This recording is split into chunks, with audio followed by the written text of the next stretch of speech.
Hello दोस्तों, पवन teaching centre में आपका स्वागत है। पेन पेपर हाथ में है, 9th क्लास का हिस्ट्री का बुक साथ में है, तो बने रहे पवन टीचिंग सेंटर के साथ। आज हम लोग पढ़ेंगे नाजीबाद का ये वीडियो पार्ट 2 है। इसके पहले पार्ट 1 अपलोड कर चुके हैं, तो आप वहाँ पर जाकर देख सकते हैं। पार्ट 2 है नाजीबाद में हम लोग देख रहे हैं कि साम्यवाद का बढ़ता संकट क्या है।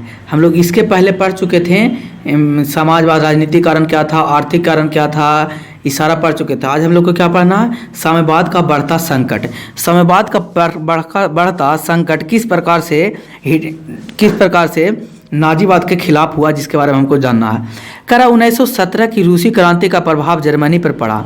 1917 में जो कौन क्रांति? रूसी क्रांति। कौन क्रांति? रूसी क्रांति। कौन मानी? जर्मनी। तो 1917 की रूसी क्रांति का प्रभाव जर्मनी पर पड़ा।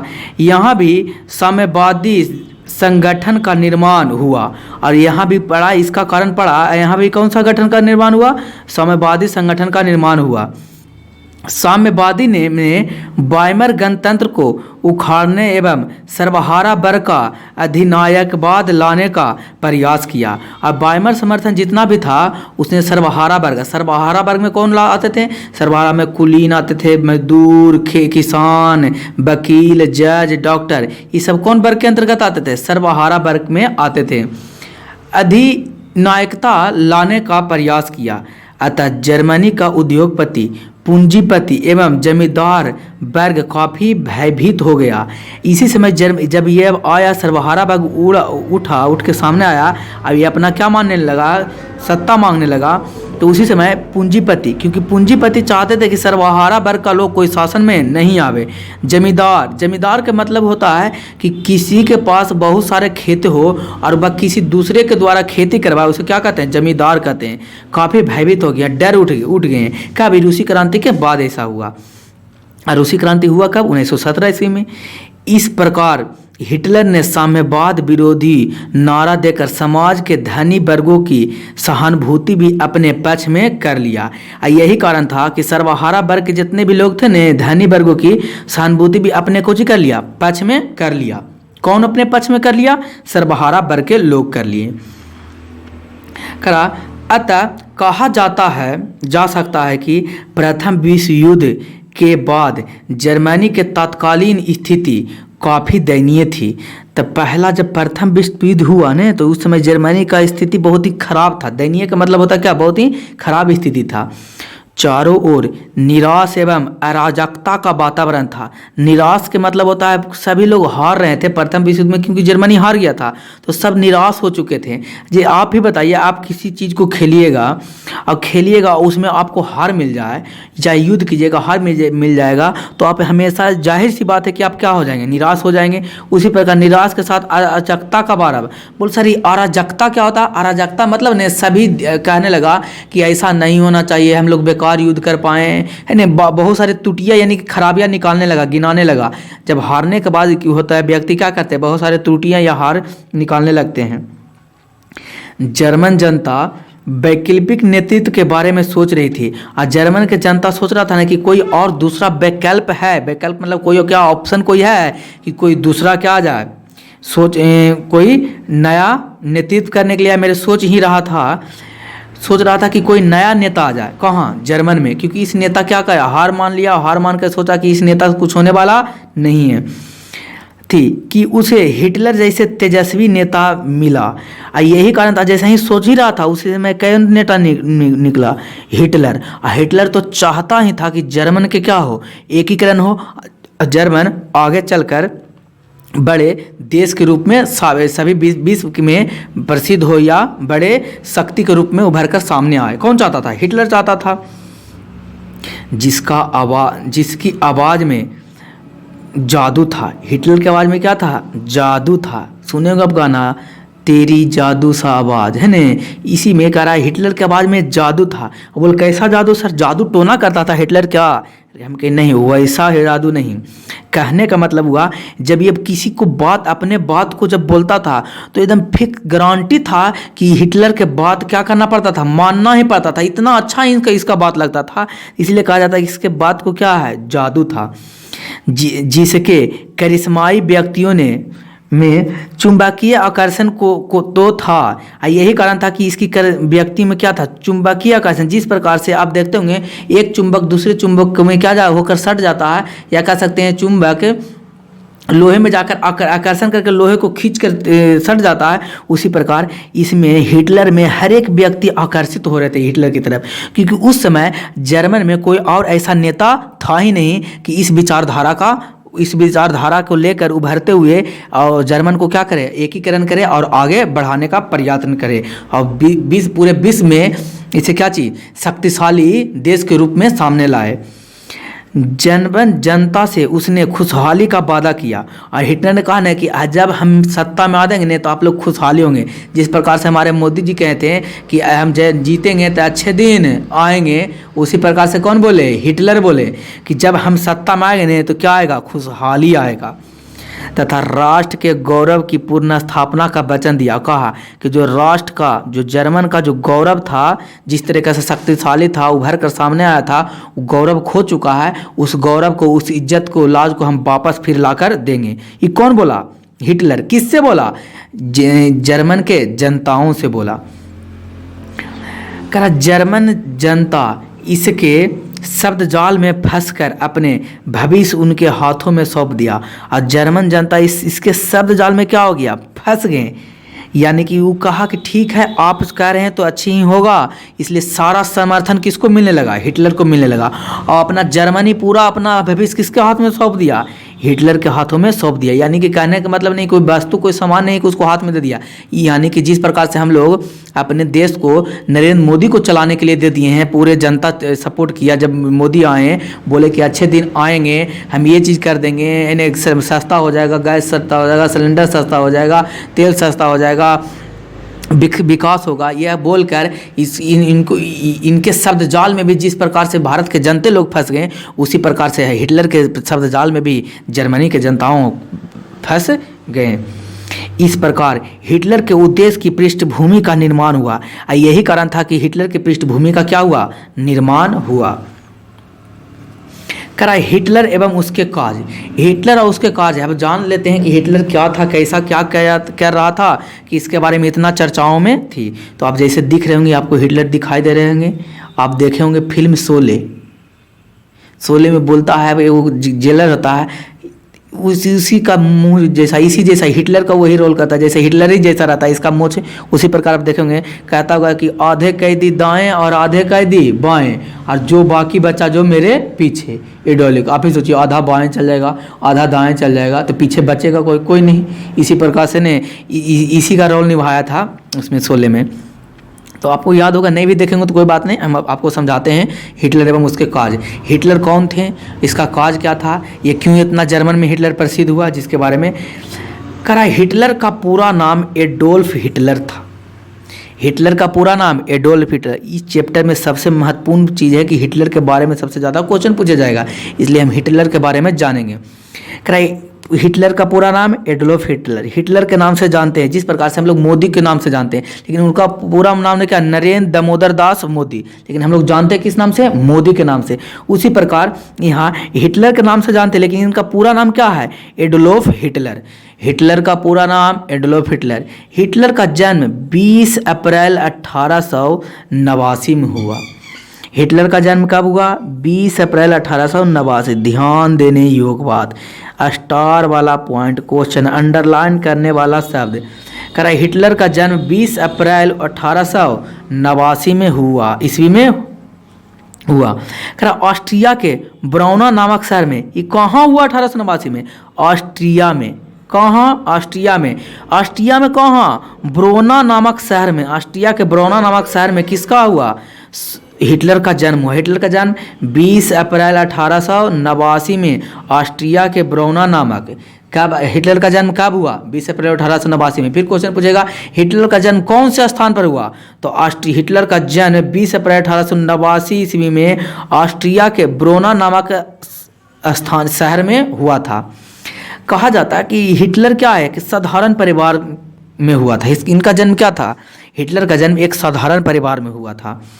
कह रहा उसका लालन पालन सही तरह से नहीं हो सका। हिटलर का जो लालन पालन था जो अच्छी तरीक़ा से नहीं हो सका।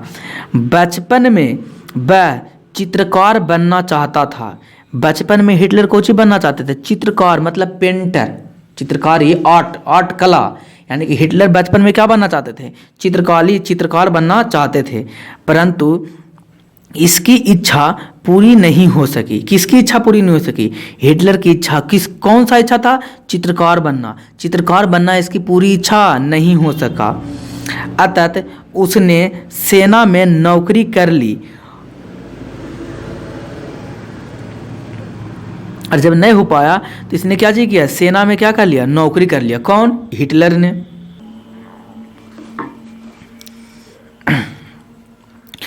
उसका लालन पालन सही तरीके से नहीं हो सका। उसका लालन पालन कुछ हो सका जी? सही तरीके से नहीं हो सका। उसका लालन पालन सही तरीके से नहीं हो सका। किसका?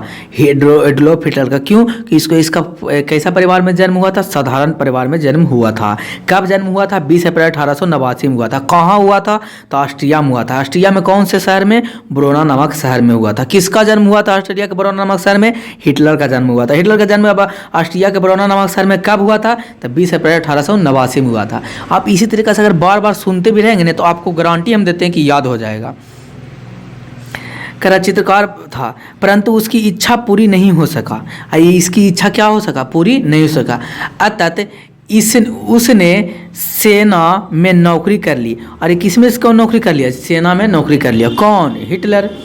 प्रथम विश्व युद्ध में 1914 से 1918 में वह जर्मनी की तरफ से लड़ रहा था। ये था कहाँ से? ऑस्ट्रेलिया के, लेकिन लड़ रहा था किसके तरफ से? जर्मनी तरफ से।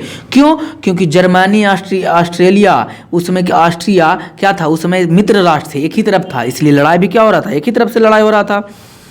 वह जर्मनी की तरफ से लड़ रहा था। वह मतलब कौन? हिटलर लड़ रहा था। और युद्ध में अद्भुत वीरता के लिए उसे आयरन क्रॉस प्राप्त हुआ। सबसे ज़्यादा प्राप्त किया वीरता, यानी कि सबसे ज़्यादा मेडल जीता आयरन क्रॉस। कौन क्रॉस? क्वेश्चन पूछेगा। एडोल्फ हिटलर ने प्रथम विश्व युद्ध में वीरता का कौन सा पदक जीता? Iron cross. कौन क्रॉस? Iron cross. कौन क्रॉस? आयरन। घर में आयरन होता है न, वो वाला आयरन की हम बात नहीं कर रहे हैं, ये मेडल है, वो आयरन क्रॉस प्राप्त हुआ था। परंतु जर्मनी द्वारा विराम संधि पर हस्ताक्षर करने से उसे भारी निराशा हुई। यही कारण हुआ कि कुछ जर्मनी में विराम, जब हिटलर ने देखा, जब युद्ध में सेना से लड़ रहा था, और जर्मनी क्या हुआ? हस्ताक्षर कर दिया। किसका हस्ताक्षर कर दिया? युद्ध विराम का, कि युद्ध शांत हो जाएगा। तो ये सबसे खराब किसको लगा? एडोल्फ हिटलर को। आपको देख रहे होंगे कितना गुस्सा है, बंद हुआ था तब चेहरे से आपको पता चला होगा कितना गुस्सा के देख रहे हैं। देखिए, विराम संधि पर हस्ताक्षर कर भारी निराशा हुआ।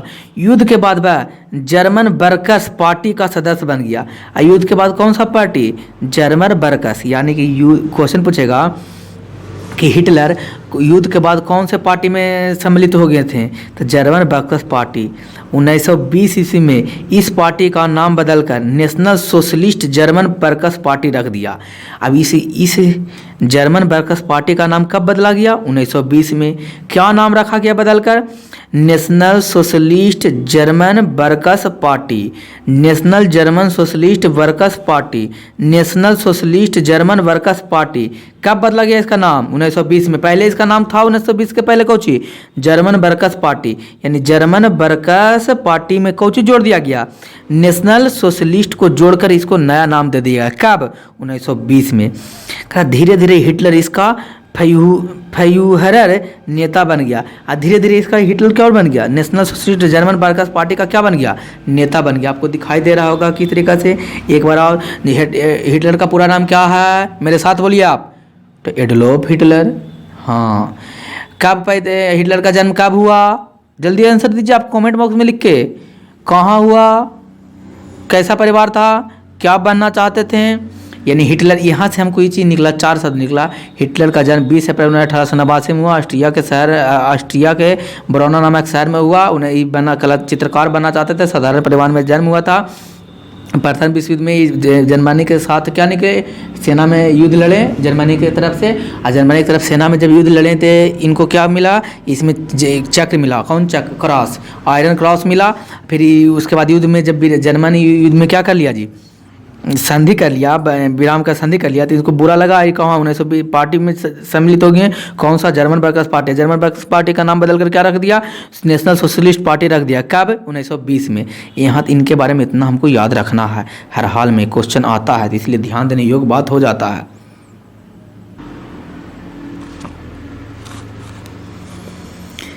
कह रहा है हिटलर ने अपने चारों तरफ रूडोल्फ और गोल्बस जैसे हंगामा करने वाले को इकट्ठा किया। हिटलर ने क्या किया, रूडोल्फ और गोल्बस जैसे हंगामा, इसका काम ही था, ये दो गो संगठन जिसका काम था क्या करना, हंगामा करना, इसने इकट्ठा किया। जिसकी नीति थी अफवाह को इतना फैला दो कि बस सत्य प्रतीत होने लगे। इसका कहना ही था कि अफवाह मतलब यानी कि गलत बात को इतना फैलावो कि क्या चीज लगने लगे, सत्य होने लगे। किसने इकट्ठा किया, हिटलर ने। नाम क्या था, रूडोल्फ और गोल्बस को। क्या कहता था इसका नीति, कि अफवाह को इतना बार फैलावो कि क्या होने लगे, सत्य साबित होने लगे। जैसे आप लोग सुनते होंगे हर एक साल में कुछ ना कुछ नहीं देखते होंगे, आपके गांव घर में होंगे तो लेडीज में होता होगा, कुछ ना कुछ का अफवाह फैलता होगा, है ना, चोटकटवा आया है, पूरे देश में अफवाह फैल गया था। यानी अफवाह को इतना हर एक साल उसी समय हिटलर ने ही जारी किया था कि गलत बात को इतना बार फैलावो कि कोई चीज़ साबित होने लगे, सत्य साबित होने लगे। इसी प्रकार आज लोग देखते होंगे, हम लोग देखते होंगे कि क्या होता है, कोई चीज़ झूठ मूठ के हल्का सा अफवाह फैलता है। जैसे कोरोना वायरस को, कोविशील्ड का, अगर कोविड वैक्सीन को कहें तो अफवाह फैल गया था कि उसको जो वैक्सीन लेता है वो मर जाता है, इसलिए अब कोई लगाना नहीं चाहता था गांव ग्रामीण इलाकों पर। लेकिन धीरे धीरे सब में जागरूकता हुआ, जागरूकता होने के बाद सब अपना वैक्सीन भी लगाने लगे। उसी प्रकार सुने होंगे चोट कटवा आया था, रात को तो चोटी काट लेता था, सुतल रहता था, तो ये अफवाह था। उसी प्रकार के लोढ़ी पिटवाया था, लोढ़ी पार्टी को क्या कर देता था, पीट देता था। ये सारा क्या था, अफवाह। ये कब से आने लगा, ये अफवाह हिटलर ने किया था 1920 के बाद। इसका काम था, इस संगठन को बुलाया था, इकट्ठा करवाया था कि अफवाह को इतना फैला दो कि वह क्या होने लगे, सत्य प्रतीत होने लगे। यानी कि लगे अफवाह नहीं, क्या सत्य ही है। प्रथम विश्व युद्ध के बाद संधि के तहत जर्मनी प्रदेश रूस पर फ्रांस का कब्जा हो गया। और यही काम हुआ क्या, जर्मनी प्रदेश रूस पर फ्रांस का क्या हो गया, कब्जा हो गया। फ्रांस का कब्जा कर लिया, जर्मनी के कुछ क्षेत्र था, रूस से अपने लिए था, कौन, जर्मनी, उस पर क्या हो गया, रूर पर कब्जा हो गया। यानी जर्मनी का क्षेत्र था, स्थान का क्या नाम था, रूर। कौन कब्जा कर लिया था, फ्रांस, क्योंकि कौन, वर्साई की संधि से इसको दिया गया था। जर्मनी प्रदेश रूर औद्योगिक रूप से काफ़ी संपन्न था, यानी सबसे अच्छा संपन्न हुआ था। इस पिछले चैप्टर में हम लोग पढ़े थे, अगर आप वीडियो नहीं देखें तो जाके प्ले लिस्ट में है ना, क्लास नामा के हिस्ट्री फुल एक्सप्लेनेशन में आप जाके देखिएगा, तो पार्ट 1, पार्ट 2, पार्ट 3 करके चैप्टर 4 का होगा, विश्व युद्ध का इतिहास, उसमें जाकर आप पढ़ सकते हो। उसमें बताया हुआ होगा कि किस तरीक़ा से रूर स्थान पर जब संधि हुआ था तो मित्र राष्ट्रों ने, जर्मनी, अमेरिका, जापान, इंग्लैंड, ये सब जो मित्र राष्ट्र थे, जीते हुए राष्ट्र थे, ये किस तरीक़ा से हारे हुए जर्मनी पर क्या किया था, संधि, ज़बरदस्त वर्साई की संधि लगाकर इसे क्या किया था, पारित किया गया था। 15 साल के लिए कारखाना को, कोयला का खदान को दे दिया गया था फ्रांस को, और रूस को भी क्या दे दिया गया था, जर्मनी से रूर क्षेत्र था औद्योगिक, भी फ्रांस को क्या व्यापार करने के लिए दे दिया गया था। तो कहने का मतलब ये क्या था, औद्योगिक रूप से काफ़ी संपन्न था, कौन, रूर क्षेत्र, जो भी इसके पास था नहीं। जर्मन वापसी ने फ्रांसीसी आधिपत्य का विरोध किया। हिटलर में मौके के तलाश में था, जर्मन इसका क्या किया, विरोध। इसी मौके का तलाश में कौन था, हिटलर था, तलाश में कि कोई विरोध करे तो उसके बाद हम तो बताते हैं। अतः जर्मन वासियों ने फ्रांसीसी आधिपत्य का विरोध किया। हिटलर मौके के तलाश में था एवं उसने जनाक्रोश का लाभ उठाकर लुडेनडॉर्फ के साथ मिलकर 1913 ईस्वी में वाइमर गणतंत्र के खिलाफ विद्रोह कर दिया। इसने क्या, लुडेनफॉर्म से मिलके, लुडेनफॉर्म था कोची, ये ऐसा संस्था था जो क्या करता था, इसका आक्रोश था, हंगामा करता था, उससे मिलकर 1923 में वाइमर गणतंत्र के खिलाफ क्या कर दिया, विद्रोह मतलब लड़ाई के छेड़ दिया। विद्रोह असफल रहा। ये लड़ाई में क्या हो गया, हार गया। कौन, जर्मन। एवं हिटलर को बंदी बना लिया। इसमें हिटलर के नेतृत्व में हो रहा था, तो हिटलर को क्या बना लिया, बंदी, यानी कि जेल में रखा गया, इसको दे दिया गया। जेल में ही हिटलर ने अपनी प्रसिद्ध आत्मकथा मिनी कैप की रचना की। ध्यान देने योग्य बात, हिटलर ने जेल में कौन सी आत्मकथा की रचना की है, मिनी कैप। तो क्वेश्चन पूछेगा हिटलर के आत्मकथा का बुक का क्या नाम है, मिनी कैप। हिटलर के आत्मकथा के बुक का नाम क्या है, मिनी कैप। हिटलर के आत्मकथा बुक का क्या नाम है, मिनी कैप। कहाँ लिखा, हिटलर में। कब, जब 1913 में वाइमर गणराज्य के साथ क्या किया था, 1913 में वाइमर गणराज्य के साथ ही क्या कर दिया था जी, वाइमर गणराज्य के साथ विरोध किया था। विरोध में हारा था तो इसको पकड़ के लेके चल गया था जेल। और उसी जेल में सोचिए बैठल नहीं था जेलवों में अपना किताब लिख दिया, उसको कहते आत्मकथा। उसको क्या नाम है, मिनी कैप। तो ध्यान देने, स्टार वाला क्वेश्चन है। क्वेश्चन पूछेगा कि हिटलर का आत्मकथा का क्या नाम है, तो मिनी कैप नाम है हिटलर का आत्मकथा को, जिसमें उसने भावी कार्यक्रम की रूपरेखा प्रस्तुत किया। इसमें बताया था कि भावी आने वाले समय में किस तरीक़ा से कार्यक्रम करेंगे, उसको लिखा था। 1924 ईस्वी के अंत में उसे रिहा कर दिया गया। और 1924 ईस्वी के अंत में उसे क्या कर दिया गया, रिहा मतलब 1924 23 में पकड़ा था, 1924 के अंत में यानी 1 साल में उसको छोड़ दिया गया। रिहा होकर उसने अपने दल को नए सिरे से संगठित किया, यानी अपने दल को क्या किया, नया बनाया और उसको संगठित किया। आर्यों की पवित्रता के सूचक वास्तविक को प्रतीक के रूप में ग्रहण किया। आर्यों का जो सूचक जो क्या था, स्वास्तिक था, यानी कि उसके झंडा का जो प्रतीक क्या था, स्वास्तिक। अब वो स्वास्तिक होता कैसे सर, हम कि हिंदू धर्म के आप मंदिर पर देखते होंगे इस तरीक़ा से स्वास्तिक रहता है। इसको हम लोग क्या बोलते हैं, स्वास्तिक। आप लोग देखते होंगे, इसी को हम लोग क्या कहते हैं, स्वास्तिक बोला जाता है। इसको हम लोग बोलते हैं स्वास्तिक। इस तरीका देखते होंगे हिंदू धर्म के मंदिरों पर इस तरीका से बनाया हुआ रहता होगा। इसे क्या कहते हैं, स्वास्तिक। पूजा पाठ भी होता होगा, घरेलू होता होगा, तो द्वार पर भी इस तरीका से स्वास्तिक का चिन्ह लगाया जाता है। ये किसका सिंबल था, हिटलर का सिंबल था, का प्रतीक के रूप में ग्रहण किया था। और सैनिक ढंग में से पार्टी का संगठित किया। सैनिक यानी कि सैनिक के रूप में पार्टी का संगठन किया। हालांकि नाजी पार्टी के बढ़ते प्रभाव को रोकने के लिए स्टेसमास के नेतृत्व में गणतंत्रवादी ने कई कार्यक्रम शुरू किया। नाजी पार्टी जो था हिटलर के था, इसको रोकने के लिए स्टेसमास ने कई प्रकार की गतिविधियां किया, लेकिन फिर भी इसे रोक नहीं पाया। 1925 के लोकार्नो समझौता ने जर्मनी को वैश्विक समुदाय में सम्मानजनक स्थान प्रदान किया। इसने वैश्विक स्थान पर क्या किया, सम्मानजनक स्थान प्रदान किया। जर्मनी को राष्ट्र संघ की सदस्यता मिल गई। यही कारण हुआ कि जर्मनी को इसमें क्या मिल गया था, राष्ट्र संघ की सदस्यता मिल गया था, यानी कि राष्ट्र संघ का सदस्यता मिल गया किसको, जर्मनी को अब मिल गया था। किसके नेतृत्व में, हिटलर के नेतृत्व में। 1914 ईस्वी में जर्मनी के निम्न सदन राइखस्टैग, यानी कि जिस प्रकार से उच्च सदन होता है वो निम्न सदन होता है। हमारे पास भारत के बारे में, भारत के जैसे संसद होता है, भारत में क्या होता है, संसद। एक उच्च सदन होता है, उच्च सदन, और एक होता है क्या, निम्न सदन। उच्च सदन क्या होता है, राज्यसभा उच्च सदन कहलाता है। और लोकसभा क्या कहलाता है, निम्न सदन कहलाता है। यानी कि संसद के भागों में उच्च सदन और निम्न सदन। राज्यसभा को उच्च सदन, लोकसभा को निम्न सदन कहते हैं। उसी प्रकार यहाँ जर्मनी के निम्न सदन था, यानी कि हम लोग के यहाँ निम्न सदन कौन है, लोकसभा। तो जर्मनी के यहाँ निम्न सदन कौन हुआ करता था, तो उसका नाम था, जर्मनी के निम्न सदन का नाम था राइखस्टैग। क्या नाम था, राइखस्टैग था। किसके संस्था का नाम था, जर्मनी के निम्न सदन का। निम्न सदन ने क्या किया, अब देखते हैं क्या क्या। स्लाइड को हम ऊपर थोड़ा कर लेते हैं। लीजिए, स्लाइड मेरा ये है, गरीबों का स्लाइड ऐसा ही होता है, तो देखिए ध्यान देने योग्य बात है। स्लाइड कर लिए। स्लाइड आगे बढ़ा लिए। राष्ट्रपति चुनाव में नाजी पार्टी की 32 स्थान मिले थे। कैमा स्थान मिला था? नाजी पार्टी को 32वां स्थान मिला था। वही 1928 को चुनाव में घटकर 12 हो गया।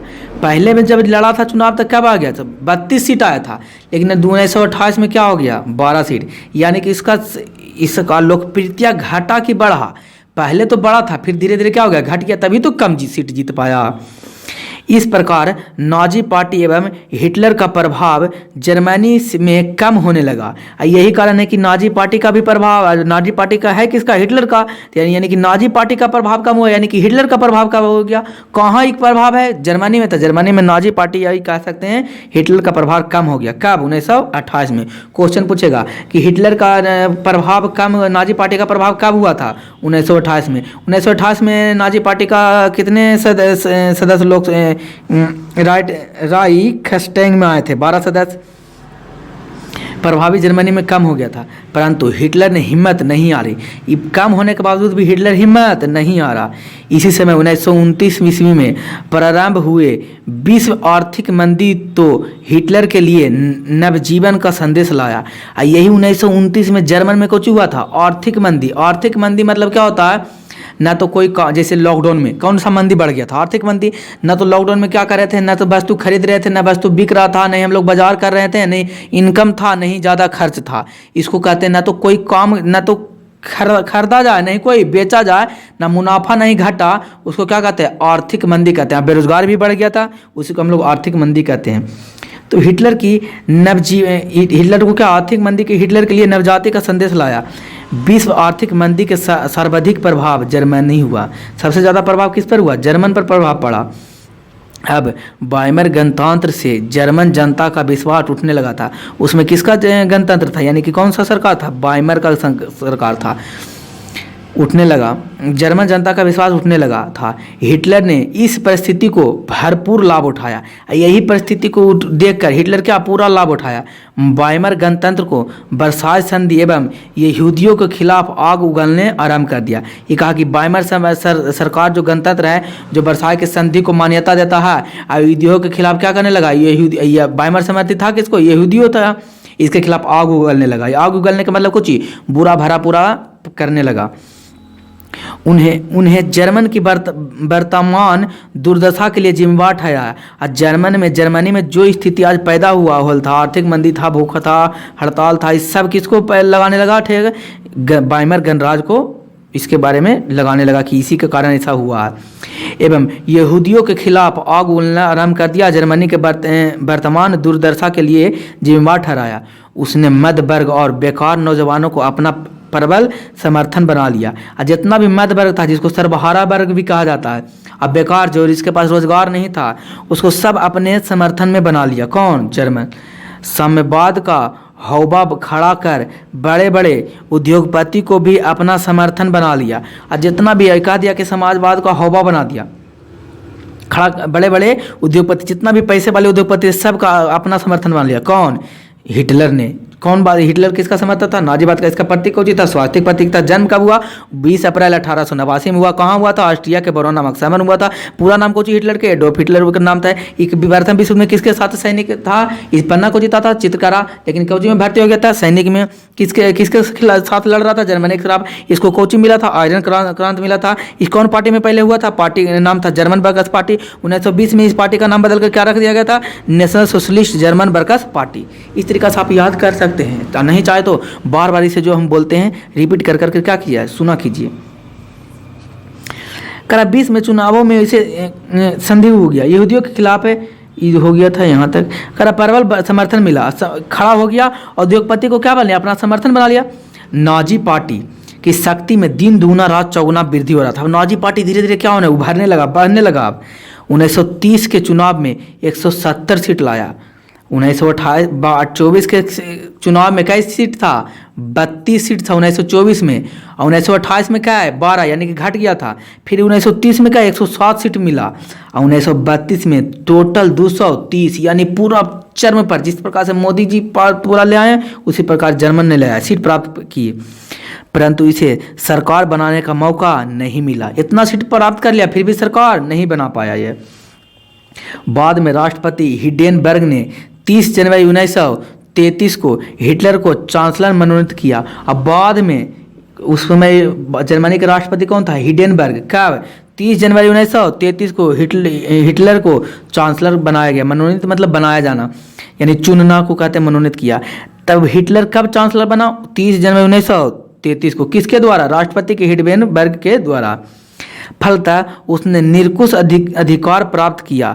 सत्ता प्राप्त करते ही उसने चुनाव कराने की घोषणा की। जैसे ही सत्ता प्राप्त हुआ है, कोची कराने की घोषणा कर दिया? चुनाव कराने की घोषणा की। तथा चुनाव प्रणाली का संगठन इस तरह से किया कि नाजी पार्टी के लोग चुनाव जीत सकें। और इस तरीक़ा से चुनाव बनाया, लेकिन ऐसा बनाया कि जब भी जीतेगा तो कौन पार्टी के लोग चुनाव जीतेगा? नाजी पार्टी में जो खड़ा होगा वही चुनाव जीतेगा। कौन ऐसा बना लिया, घोषणा किया हिटलर ने। इस प्रकार जर्मन गणतंत्र की समाप्ति हो गई और नास्तिक क्रांति की शुरुआत हुई। और यह था कुछ जर्मन जो हिटलर जो क्या था? नास्तिक था। भगवान पर विश्वास रखता था, अल्लाह ईश्वर पर विश्वास रखता नहीं था। जिसे हिटलर ने तृतीय राइख का नाम दिया। इसने हिटलर ने किसका नाम दिया? तृतीय राइख। तो क्वेश्चन पूछेगा तृतीय राइख का नाम किसने दिया? हिटलर ने। ये कौन से क्रांति को, हिटलर को कौन से क्रांति के नाम से जानता है? नास्तिक क्रांति के नाम से जानता है। अगस्त 1934 में हिडेनबर्ग की मृत्यु हो गया। 1934 में हिडेनबर्ग को जो हो गया, मर गया। पर चांसलर और राष्ट्रपति के पद को मिलाकर एक कर दिया। और जितना 2 पद था उसमें, जर्मनी में उस समय 2 पद था, चांसलर का पद और राष्ट्रपति का पद है। ये दोनों के कोची कर लिया, मिला दिया। कौन? Germany Hitler. और अपने आप सबसे सर्वोपरि सबसे बड़ा सत्ता बना दिया गया। अब हिटलर जर्मनी का सर्वोपरि बन गया।